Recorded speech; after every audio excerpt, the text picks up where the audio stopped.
Hello and welcome to the France 24 interview. My guest today is the Secretary General of NATO, Jens Stoltenberg. Thank you very much, Mr. Stoltenberg. Thank you so much for having me. I want to ask you about your reaction to what you've heard from US officials in the last few days. They've come to Europe to try to reassure Europe, and especially NATO, that the US was firmly behind NATO and was not considering it obsolete, as Donald Trump said earlier. Are you reassured today? Absolutely. The message has been very firm and clear and fair, because the message has been that the United States is strongly committed to NATO, to the transatlantic bond. Without a doubt. Without any doubt, and that has also been the message from President Trump in 2 phone calls I had with him, where he has expressed exactly the same strong commitment to NATO. Because the United States knows that strong NATO is important for Europe, but it's also important for the United States. 2 world wars and the Cold War have taught them that stability in Europe is also important for North America. And you have to remember that the only time we have invoked our collective defense clause, Article 5, was after an attack on the United States, 9/11, 2001, and hundreds of thousands of European soldiers have fought in Afghanistan in a military operation which was a direct response to an attack on the United States. So in the United States, they know that NATO is also important for them. But they want something from NATO in return, this now famous 2% of GDP in defense spending. This was a commitment made during a NATO summit in 2014. Mike Pence, addressing this Munich conference, the vice president, said many allies are not on a path to reach that target. Is he wrong or is he right? He is right to call for more defense spending across Europe and Canada, and it's right that many allies have to do much more than they do today. We have to remember what we decided back in 2014 was to stop the cuts, gradually increase defense spending, and then reach the 2% within a decade. Actually, we have started to really move in the right direction. But he says you're not going to reach that goal by 2024. Well, what we see now is a significant increase. The cuts stopped in 2015, and then in 2016, last year, we saw a significant increase in defense spending by 3.8% real increase. So I am quite encouraged by the increase we now see in defense spending across Europe. And we also see that, for instance, Romania now declared that they will reach 2% this year. Lithuania and Latvia will most likely reach 2% next year. So we are moving in the right direction. But of course, we have a long way to go, so we have to keep up the momentum. Right. Germany, for instance, I was reading somewhere, should spend $75 billion every year to reach that goal, which is impossible. Well, it is possible, because back in 2000, Europe spent 2% on defense. So it has happened before, and of course it's possible that this can be something we are able to do again. But it will take some time for some allies. Some allies will reach the goal soon, some allies will need some more time. But we have to remember that this is not just about the US asking Europe to spend more. This is 28 allies sitting around the same table, leaders, heads of state, presidents, sitting around the same table and then agreeing that we have to invest more in defense because we live in a more dangerous world.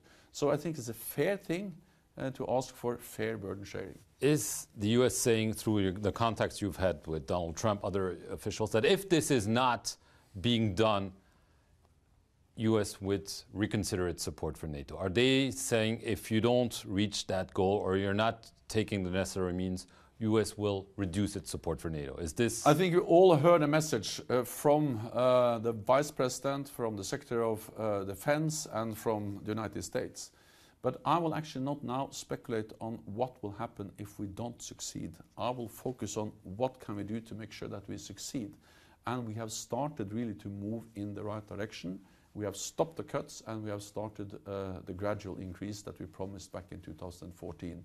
So my top priority since I became Secretary General of NATO has been to focus on defense spending, burden sharing, and I will continue to do so, and I'm absolutely confident that we will be able to show progress. Sergei Lavrov, the Russian foreign minister, called NATO a Cold War institution. He said that the expansion of NATO had proved divisive. What's your response? NATO is the most successful alliance in history because we have been able to change, to adapt when the world changed. So you're not a Cold War institution? We were founded during the Cold War, and we were successful during the Cold War. We were able to deter Soviet Union and end the Cold War without firing a shot.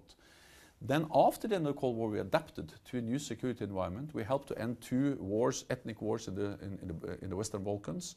We have been fighting terrorism in Afghanistan, piracy off the Horn of Africa, and now we are adapting again. We have to keep the focus on the fight against terrorism, but we have also to increase our collective defense, strengthen our collective defense in Europe, because we see a more assertive Russia willing to use force against a neighbor in Ukraine. So we are changing when the world is changing, and that's exactly why NATO is a successful military alliance. Will the NATO-Russia Council be revived? Sergei Lavrov has said it should stop being a discussion club. There are reports that some of the NATO military commanders might speak again for the first time in over 2 years with the Russian military chiefs. Is there hope that amid all the tensions, the war of words, sometimes the war on the ground in Ukraine, there could be soon improvement between NATO and Russia? We work hard for improved relationships with Russia. And I believe in dialogue with Russia, because Russia is our biggest neighbor. Russia is there to stay. And especially when times are difficult as they are now, I think it's extremely important to have an open channel for political dialogue with Russia, including military lines of communications. So they will resume soon, those communications? I hope so. We are looking into the possibility. We have been able to convene 3 meetings of the NATO-Russia Council in 2016 after close to almost 2 years without any meetings. So we have been able to make some progress in the political dialogue with Russia. NATO do not want a new Cold War. We don't want a new arms race. We don't want to provoke conflict. We want to prevent conflict and preserve the peace. So the reason why I believe in a firm and united NATO is that I believe that that's the best way to preserve the peace and to keep tensions down. Last issue, Libya. I mean, obviously, it's been a concern for Europe. They've submitted a new request for NATO to help train.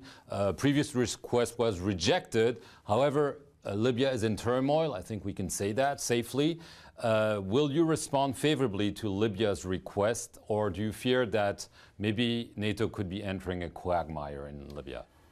Well, what NATO has said is that we are ready to help them with building security and defense institutions. They need that kind of institutions to be able to also stabilize their country.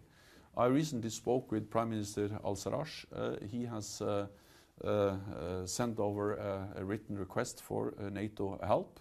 And we are now looking into how we can provide that kind of help, because I really believe that we should also help to stabilize our neighborhood, because when our neighborhood are more stable, we are more secure. So can I assume that you will respond favorably to Libya's latest request? That's the aim, but we just received the request, so now we have to sit down with the allies and with Libya and to look into exactly how that can happen. But you're starting this kind of training in a place that's also rocked by war in Iraq, if I'm correct. But this is not, in Libya it's not about training. In Libya it's about building security institutions.